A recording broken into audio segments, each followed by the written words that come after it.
اعوذ باللہ من الشیطان الرجیم، بسم اللہ الرحمن الرحیم، وبہ نستعین وہو خیر المعین۔ میرے محترم معزز سامعین کرام، آج 1448 ہجری ماہ محرم الحرام شروع ہو چکا ہے۔ محرم الحرام کی مناسبت سے قوم المقدسہ کے فضلاء، طلباء اور علماء کرام سے مرجع عالی قدر آیت اللہ العظمیٰ الصادق حسینی شیرازی دامت ظلہ الوارث نے کچھ کلمات القاء فرمائے تھے۔ میں ان کلمات کی مختصر مگر جامع الفاظ میں وضاحت اور شرح کرنا چاہتا ہوں۔ وضاحت اور شرح پیش کرنے سے پہلے میں اپنے سامعین کرام کے سامنے حضرت امام جعفر صادق علیہ السلام کا وہ فرمان پیش کرنا چاہتا ہوں کہ جس میں امام علیہ السلام نے اپنے شیعوں سے مخاطب ہوتے ہوئے فرمایا کہ اللہ رحم کرے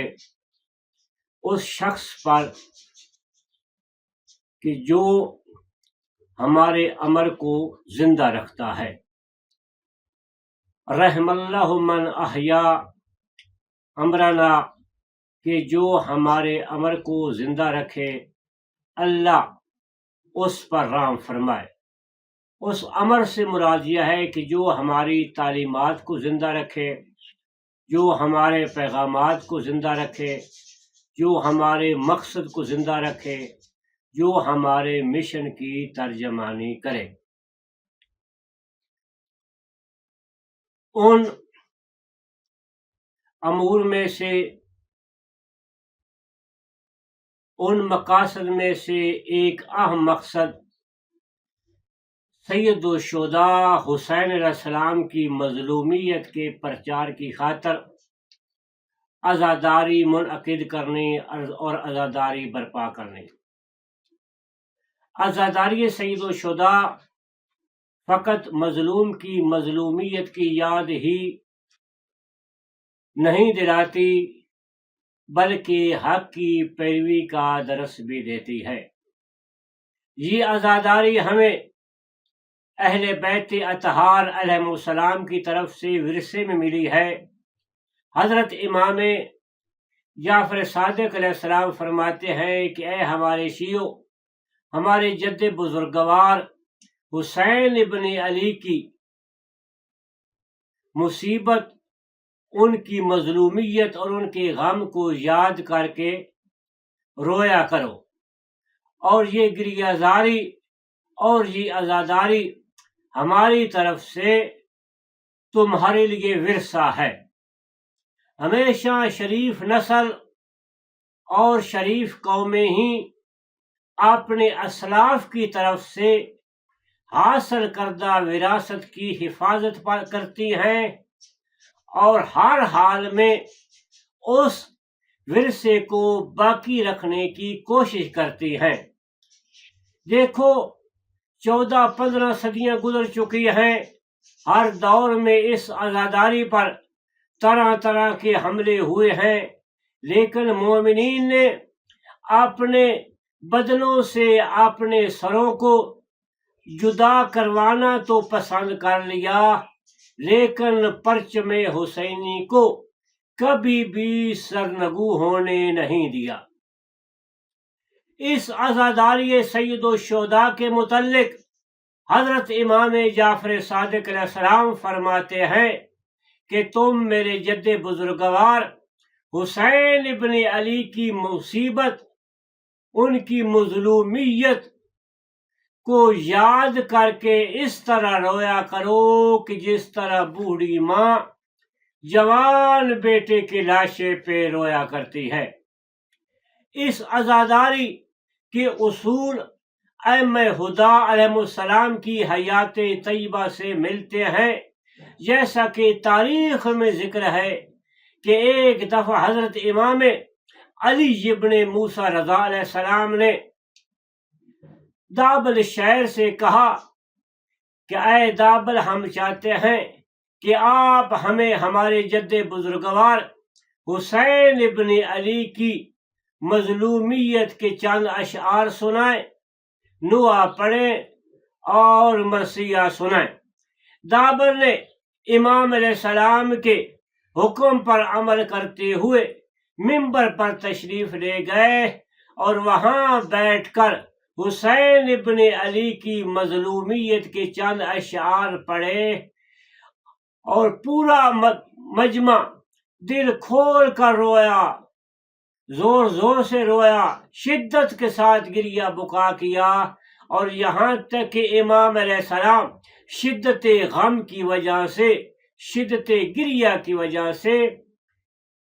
بے ہوش ہو جاتے ہیں۔ جب محرم کا چاند آسمان پر طلوع ہو جاتا ہے تو آل محمد کے ساتھ محبت رکھنے والے، آل محمد کی ولا کو اپنے دلوں میں جگہ دینے والے محبین، جنہیں شیعان علی بھی کہا جاتا ہے، ان کے گھروں سے بھی گریہ بکا کی صدائیں بلند ہوتی ہیں۔ وہ اپنے امام برگاہوں کی دیواروں پر اور اپنے گھر کی چار دیواریوں پر سیاہ رنگ کی چادریں لٹکا کر، سیاہ رنگ کے پردے لٹکا کر دنیا عالم کو یہ پیغام دیتے ہیں کہ اے دنیا والو، خوشیاں ہم سے دور ہو چکی ہیں اور آل محمد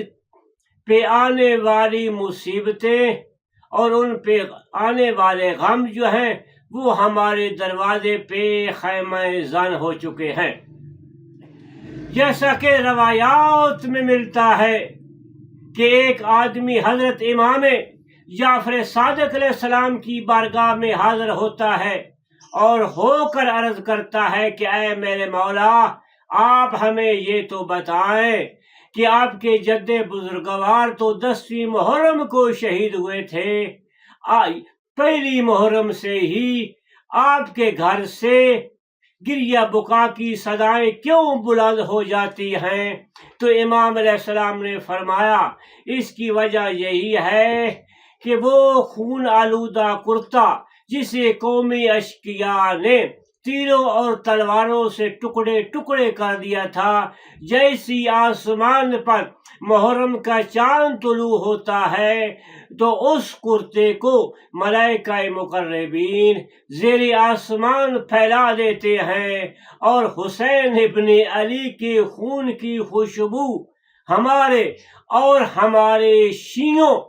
کو قلبی طور پر محسوس ہوتی ہے، کہ جس کی وجہ سے ہماری آنکھوں سے بے ساختہ آنسو جاری ہو جاتے ہیں۔ اے شیعو، یہ رونا رحمت الہی کی تجلی ہے، جب یہ دل پہ پڑتی ہے تو آنکھوں سے بے ساختہ آنسو جاری ہو جاتے ہیں۔ یہ ایسے آنسو ہیں جسے دنیا کی کوئی طاقت روک نہیں سکتی۔ یہ آنسو ہماری بخشش کا سرمایہ ہے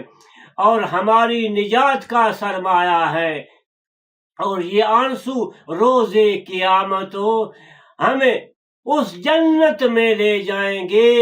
کہ جس جنت کے جوانوں کے سردار حسین ابن علی ہیں، اور ہمیں ہر حال میں اس عزاداری کی حفاظت کرنی چاہیے، اس ماتمداری کی حفاظت کرنی چاہیے۔ یہ عزاداری ہے تو ہم زندہ ہیں، اس عزاداری نے ہمیں زندہ رکھا ہوا ہے، اور ہم بھی یہ عہد کر چکے ہیں کہ جب تک ہمارے جسم میں جان ہے، جب تک ہمارے جسم میں روح ہے، ہم علم عباس کو اور علم حسین علیہ السلام کو کبھی بھی سرنگو نہیں ہونے دیں گے۔ گلی گلی کوچہ کوچہ میں یا حسین کی صدائیں بلند کرتے رہیں گے اور دنیا کو بتاتے رہیں گے کہ میدان کربلا میں نواز رسول کو امت نے بلا جرم بے خطا قتل کر دیا ہے۔ وما علینا الا البلاغ المبین۔